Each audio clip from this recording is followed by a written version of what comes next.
¿Cuánto entendemos de quién es Jesús? Y realmente el pasaje que se leyó, después de preguntarle a sus discípulos lo que otras personas creían de Jesús, él también les hizo esa pregunta, ¿verdad? ¿Y vosotros quién decís que soy yo? ¿Quién soy yo? A lo que Simón bien claro respondió: tú eres el Cristo, el Hijo del Dios viviente.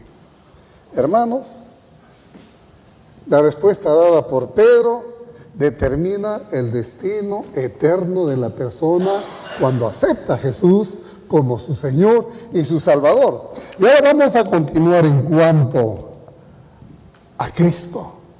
La palabra Cristo significa ungido. En el Antiguo Testamento los ungidos para un oficio particular eran realmente los sacerdotes y los reyes. Sin embargo, muchos no conocen quién es Jesucristo, aún en la misma iglesia.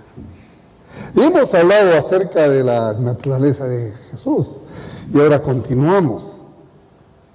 Y digo esto porque algunos afirman acerca de Cristo, pero sin embargo es contradicho a lo que viven un estilo de vida. Muchas veces podemos decir: yo conozco a Cristo, pero la manera como me refiero o camino en este andar diario es completamente diferente. Por ejemplo, en primera de Juan 2, 18 al 3, 10, se nos advierte que aquellos que conocen a Jesús son los que siempre hacen lo que es correcto. Y es verdad. Y si nosotros vemos por un instante esto de primera de Juan, mire lo que, si me permiten, primera de Juan 2, no lo voy a leer todo, 18.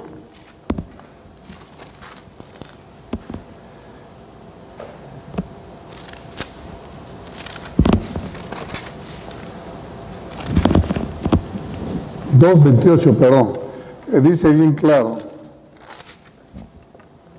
y ahora, hijitos, permaneced en Él, para que cuando se manifieste tengamos confianza para que en su segunda venida no nos alejemos de Él como avergonzado. Si sabéis que Él es justo, sabed también que todo lo que Él hace justicia es nacido de Él. Podemos ver tantas cosas, hermanos, acerca de este Cristo. Y es interesante este versículo 29. Si sabéis que Él es justo, tengo que tener entendimiento de quién, de Jesús, que es justo, y que todo lo que hace justicia es nacido de Él. Si yo he nacido en Cristo, tengo que ser, como dice, de modo que aquel que está en Cristo, nueva criatura es. Las cosas viejas, dice, ya han pasado. Eso es cuando yo tengo conocimiento de quién es Cristo en mi vida. Entonces, acá, hermano, Jesús es eso. Y para poder entender algo más, Jesús es llamado por diferentes nombres. Y tenemos esos ejemplos. Se le dice a Él Rey de Reyes, Señor de Señores, Príncipe de Paz, Salvador, Cordero de Dios. Se le dice el buen pastor, también se le dice la puerta de las ovejas, el Hijo del Hombre, el Hijo del Verbo, el Verbo. Y se dice tantas cosas acerca de quién es Jesús. Y esto que debe llevarnos a nosotros, debe llevarnos a estudiar su palabra, pues nos revela más acerca de su persona. ¿Cómo es que yo conozco a mi vecino?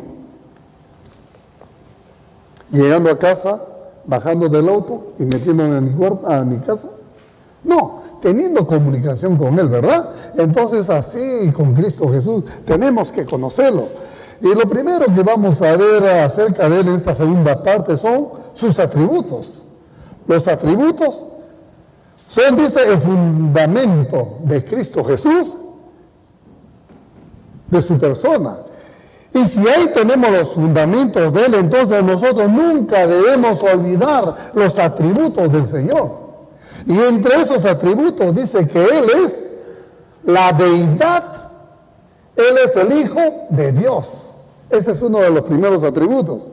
¿Y por qué? Porque Él vino al mundo en forma humana, pero Él nunca dejó de ser Dios. ¿Verdad? Aunque limitó el uso de sus atributos divinos, ¿y cuál sería eso? Omnipotente, omnipresente, omnisciente. ¿Qué hizo este Señor teniendo todos estos atributos? Se humilló. Y cuesta, amados hermanos, humillarse.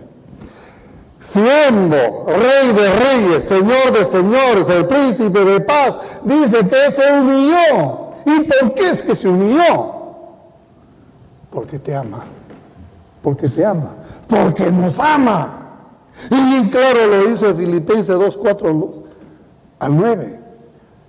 Entonces, al tener en conocimiento los atributos de Dios, tenemos que saber porque Él es el Rey, es el Señor de nuestra vida, que lo hemos confesado una vez y para siempre, porque Él nos ama, porque Él es omnisciente, Él es omnipresente, Él es omnipotente, todo lo puede. Y lo lindo de todo esto, amados hermanos, que usted no puede olvidar cuando conoce a Cristo. Cristo fue humano, igual a ti, igual a mí. Sufrió, tuvo necesidades, tuvo aflicciones, tuvo sed como hombre. Pero ¿cuál fue la diferencia? Que Él nunca pecó. Qué hermoso es amar y saber de Jesucristo, conocer de estos atributos. El Señor vino a presentarnos, dice, y a manifestarnos al Padre. A eso vino Él, a manifestarse quién es Él. Y a través de Él, conocer al Padre, como dice en Mateo 11:27. Todas las cosas me fueron entregadas, dice Jesús, por mi Padre. Y nadie conoce al Hijo, sino el Padre. Entonces vemos que al morir Cristo Jesús por nuestros pecados, sobre su persona, sobre su amor fue el sustituto. Y lo hizo por amor a ti, por amor a ti, por amor a mí, amados hermanos. Y qué hermoso cuando nosotros conocemos esos atributos. Él fue un hombre de amor. ¿Se dan cuenta qué interesante? Y nos enseñó acerca del amor en toda verdad de Dios. De ese amor que realmente lo vemos en 1 Corintios 13, cuando hablamos de la excelencia. El amor todo lo puede, todo lo soporta. El amor nunca deja de ser amor, y eso es Cristo Jesús para nosotros cuando tenemos esa relación de poder conocerlo. Ese Dios que dejó su trono y su gloria vino a este mundo a morir voluntariamente. Nosotros hacemos conciencia de que Cristo vino a morir voluntariamente, o todavía seguimos con esa indiferencia de que al celebrar Semana Santa, bueno, es una fecha más que hay que recordar, porque estamos recordando y bueno, no más, amados hermanos, es cuando realmente nosotros tenemos este conocimiento de quién es Jesús. Y hay una segunda pregunta. ¿De qué manera Jesús se describe a sí mismo? Cuando nosotros lo conocemos, ¿verdad? Si yo le preguntara, ¿de qué manera se describe Él a sí mismo? Bueno, dice que Él es el buen pastor. ¿Amén? En Juan 10:11 dice que es el buen pastor. Jesús nos amó y nos dirige como pastor mientras Él provee de nuestras necesidades. Es el buen pastor. Cuando usted tiene una necesidad, ¿a quién recurre? Al buen pastor. Y realmente cuando nosotros comenzamos a hacer ese retroceso de estudiar a Jesús, vemos que es el buen pastor de Israel. Es pastor de quien David escribió. ¿Qué cosa escribió David, este buen pastor? ¿Usted recuerda el Salmo 23? Si yo le preguntara y le dijera cómo es el Salmo 23, seguro que me lo van a decir. Jehová es mi pastor nada me faltará. En lugares de deliciosos pastos me hará descansar, dice. Junto a agua de reposo me pastoreará. Y muchas veces pasamos tristeza, angustia, enfermedades. Y Él dice, confortará mi alma. Me guiarán por senda de justicia. Y nuevamente ahí, por amor a su nombre. Bendita sea su palabra. Y como decimos, aunque andemos en sombra de valle de muerte, Él está con nosotros. Amados hermanos, eso es conocer a Jesús. Conocer a buen pastor, que aunque andemos en valle de sombra de muerte, Él está con nosotros. Y hoy en día, ¿cuántas personas están muriendo?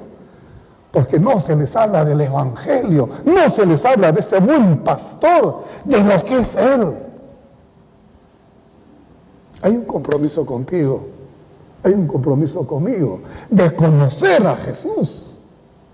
Y también otro de sus atributos dice que es Él el pan de vida, en Juan 6:35. Amados hermanos, si Él es el pan de vida, quiere decir que mi vida depende de Él. Tu vida depende de Él. Tenemos vida en Él. Nos movemos a través de la vida de Jesús. ¿Y cómo es eso? Jesús nos da todos los días, cuando lo buscamos, este pan espiritual, su palabra, para que podamos vivir, para que podamos crecer, para que podamos servir, para que podamos amar a la semejanza que Él amó. Eso es conocer a Jesús. Y también se le describe a Él que Él es la vid. ¿Por qué? En Juan 15:5. Se le describe que Él es la vid, pero inmediatamente hace una relación contigo. Hace una relación conmigo. Porque dice que nosotros somos las ramas. Él es la vid, pero nosotros somos las ramas. Quiere decir, amados hermanos, que nuestra fortaleza, nuestra vida, la producción de frutos, la producción de ser maduro, depende de que nosotros estemos injertados y dependientes de ese tronco y nosotros de esa rama, injertados a Él para poder producir. Ahí es cuando yo puedo decir, sí, Jesús es la vid en mi vida. Digo esto, porque así como la savia llega a las ramas por medio de la vid, también la vida de Cristo llega a nosotros por medio del Señor Espíritu Santo que mora en sus hijos. Esto es cuando nosotros conocemos de quién es Jesús. Es la única manera en que podemos desempeñar un papel significativo en el reino de los cielos. Es dejar que Cristo viva en nosotros y nosotros vivamos a través de Él. Somos esa rama injertado a esa vid.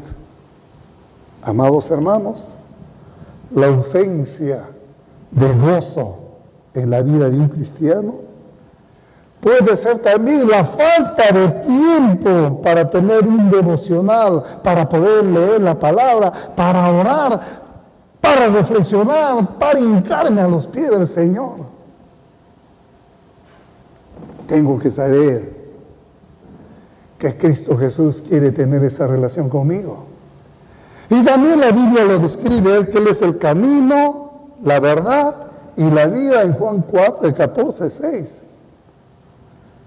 Sin embargo, cuando Él dice que Él es el camino, no es una avenida, no es un camino ancho, es un camino muy angosto, es un camino muy difícil, tal vez humanamente, pero no en el poder de Dios. Y la única manera que podemos venir al Padre es por medio de Él. Él es el camino. Y para poder venir a ese camino hay que dejar muchas cosas que nos atraen. Y es la única manera que podemos recibir la vida eterna, creyendo en Jesús.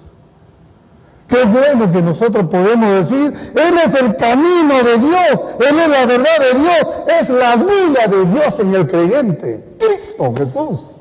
Amado hermano, Y vamos a ver un tercer punto. ¿Qué significa estas verdades de Jesús para ti? ¿Qué significa para el creyente? Una buena pregunta. Y acá voy. Muchos piensan que pueden vivir como quieran, separados de la vida de Dios que da en Jesús. Pero cuando llegan los problemas, fácilmente se enfrían, se enferman. Cuando pierden el trabajo o cuando pierden un ser querido. Y otros también piensan que con su dinero pueden solucionar situaciones que se le vengan. Pero no es así, hermano. Muchas veces usted puede tener mucha plata, puede consultar o puede tener el mejor médico para que vean el caso de una enfermedad grave. No lo puede la ciencia. Y el único que lo puede hacer es Jesús. Muchas veces, amados hermanos, Dios usa las malas situaciones. ¿Para qué Dios busca estas aflicciones? Realmente para que nosotros lo busquemos, para que dependamos de Él. Y no solo a mi manera de pensar, no, sino la manera que Él. Creer que el Señor solo considera el pecado, a veces también es tirar las cosas y no creer en Él. Aquello que realmente es malo, como decir, no, yo no hago daño a nadie, por ejemplo, malo pecado, es el asesinato. Eso sí es pecado que a Dios no le gusta. Pero yo digo, ¿y qué del carácter? ¿Dios no ve tu carácter? ¿Y qué de la autosuficiencia? Que yo sé mucho, yo conozco de Biblia. Estamos chocando ahí. El orgullo. ¿Qué de la petulancia? ¿Qué de la arrogancia? ¿Qué de la maldad? ¿Qué es del odio? ¿Es así como Dios tú lo conoces? ¿Qué es de la envidia? El celo. ¿Qué es de nuestra mala lengua muchas veces cuando nos ocupamos mal de la persona? ¿Qué es de la venganza? Por citar. Amados hermanos, muchas veces tenemos cosas que cambiar. Hay veces tenemos actitudes carnales y diría yo demoníacas, según Santiago, que confían solamente en sus buenas obras y que creen que con sus buenas obras se van a salvar y que Dios pasará por alto sus actitudes. Muchas veces venimos así y decimos, ya cumplí con Dios, ya cumplí ayudando a mi prójimo, estoy bien por este mes de junio, ya cumplí. Y así lo conozco a Cristo, con esas actitudes. Si estamos diciendo que Él es el pan de vida, si estamos diciendo que Él es la vida, que debemos de estar enfrentados a Él para poder tener vida. Amados hermanos, miren cómo Dios trata estas actitudes que mencioné. La envidia, el odio, la venganza, la autosuficiencia, el orgullo. Bueno, miren conmigo lo que dice Hechos 5. Vamos a ver algunos versículos del 3 al 6. Y dijo Pedro, Ananías, ¿por qué llenó Satanás tu corazón para que mintieses al Espíritu Santo y sustrajese del precio de la heredad, reteniéndola? Acá podemos hablar de avaricia. ¿No se te quedaba algo a ti y vendida? ¿No estaba en tu poder? ¿Por qué pusiste en tu corazón? No has mentido a los hombres. Actitudes, apariencias, dice, si no has mentido aquí, a Dios. Conclusión. Al oír a Ananías estas palabras, lo aplaudieron. cayó y expiró, y vino un gran temor sobre todos los que oyeron, y no quedó ahí. Levantándolos, los jóvenes lo envolvieron, lo sacaron y lo sepultaron. Buenas obras que disminuyeron al Espíritu de Dios. Y el verso 9 dice, y Pedro le dijo, ¿a qué? A la compañera Zafira, ¿por qué conveniste en tentar al Espíritu del Señor? He aquí a la puerta, a los pies de los que están sepultando a tu marido te sacarán a ti. Dice, y al instante cayó ella a los pies de él y expiró, murió. Hermanos, vuelvo a insistir, Dios juzga acá la mentira, Dios juzga el engaño, aun cuando presumimos como Ananías y Zafira. Todas estas ideas contradicen lo que dice la palabra de Dios. Las buenas obras, cuando no tenemos ese corazón injertado a la vida, al amor del Señor, produce esas cosas. Entonces nosotros, ¿qué tenemos que hacer? Tenemos que conocer a Jesús como lo presenta a Dios, como lo presenta su santa palabra. Pueden que piensen que es sinónimo de creer en Dios algunos, asistir al templo. ¿Será eso creer en Dios porque yo asisto al templo? Participar de la Santa Cena, tal vez ofrendar para una buena causa, orar en momentos de necesidad, comportarse bien, o ser religioso. Pero ninguna de esas opciones responde a la pregunta, ni tampoco demuestra ser un verdadero seguidor de Cristo. La pregunta decía, ¿no? Pedro, ¿qué dices? ¿Quién soy yo? Tú eres el Jesucristo, el ungido, el Hijo del Dios viviente. ¿A quién yo tengo que seguir? Hermanos, participar de ciertas actividades religiosas, vuelvo a repetir, no implica seguir a Cristo. El ser religioso no implica seguir a Cristo.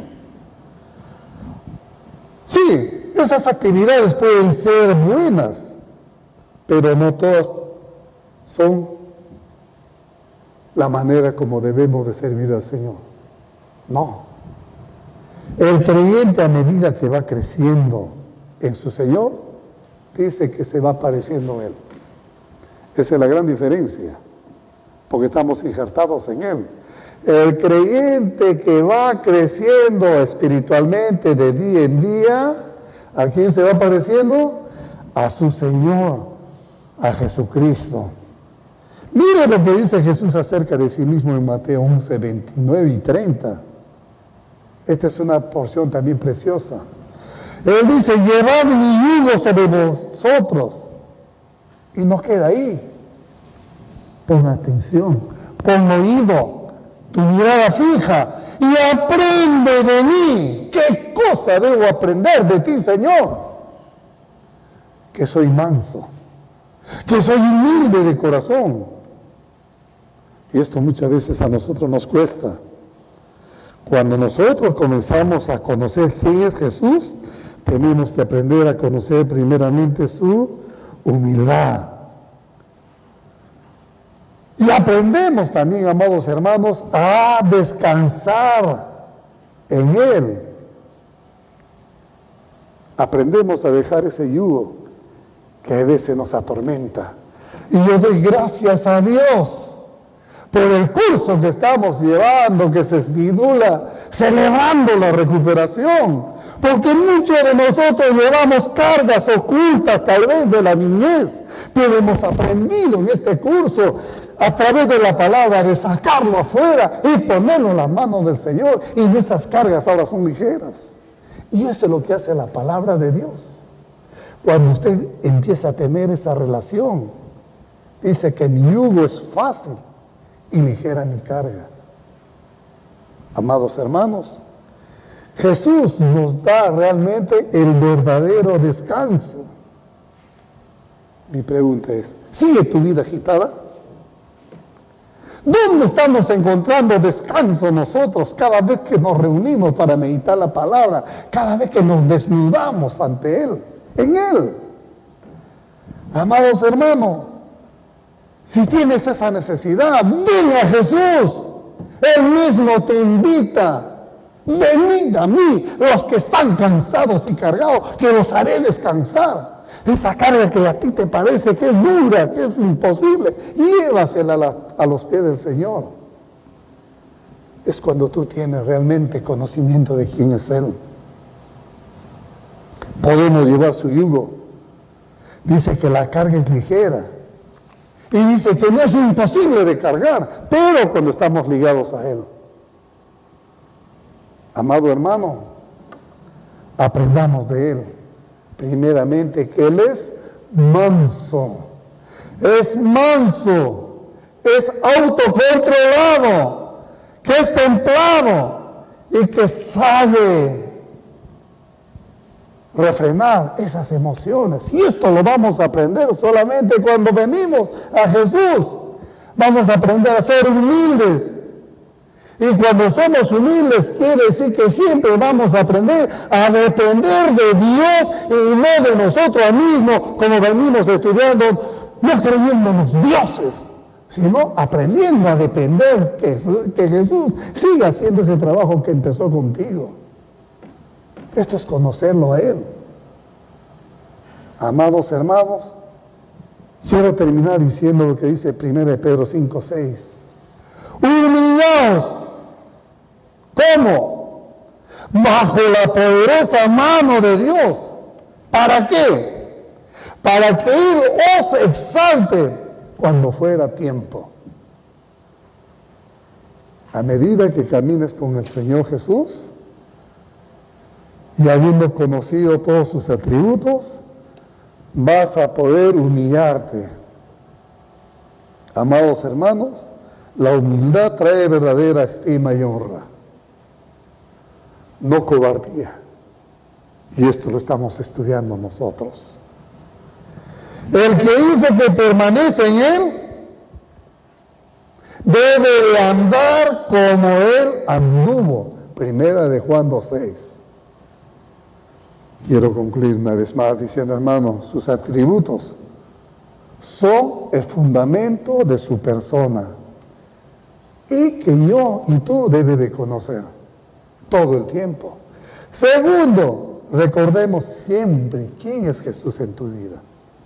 Cuando pases situaciones difíciles, cuando pases situaciones que tal vez quieres tirar la toalla o algunos quieran ponerse una pistola en la frente para dispararse. Y por último, ¿qué significa estas verdades para ti? ¿Qué dicen los hombres? ¿Quién soy yo? Tú eres el Cristo. Eres el Hijo del Dios viviente. Bienaventurado eres, Pedro, porque no te lo dijo, no te enseñó carne alguna, sino te lo reveló mi Padre que está en los cielos. Y acá tenemos las Escrituras, amados hermanos, para que podamos conocer más y más acerca de quién es Jesús. Bendito Dios, te damos gracias por tu palabra. Realmente es hermosa, Señor. Y yo te pido por la iglesia, por cada uno de mis hermanos, que estos estudios que estamos teniendo acerca de quién es Jesús, nos permita, Padre Santo, acercarnos y tener un estilo de vida que traiga honra y gloria a ti, Señor. Padre, una vez más, te damos gracias por este curso también que estamos siguiendo, celebrando la recuperación. Muchos venimos cansados y cargados, pero tu palabra nos dice: venid a mí todo aquel que esté cansado y cargado, que en ti, Señor, encontramos descanso a esas cargas, a esos problemas, a esas angustias. Bendice la iglesia, bendice a cada uno de mis hermanos y danos esa fortaleza, Señor, en el poder de tu Espíritu Santo, de aprender a conocerte cada día. En el nombre de Jesús. Amén.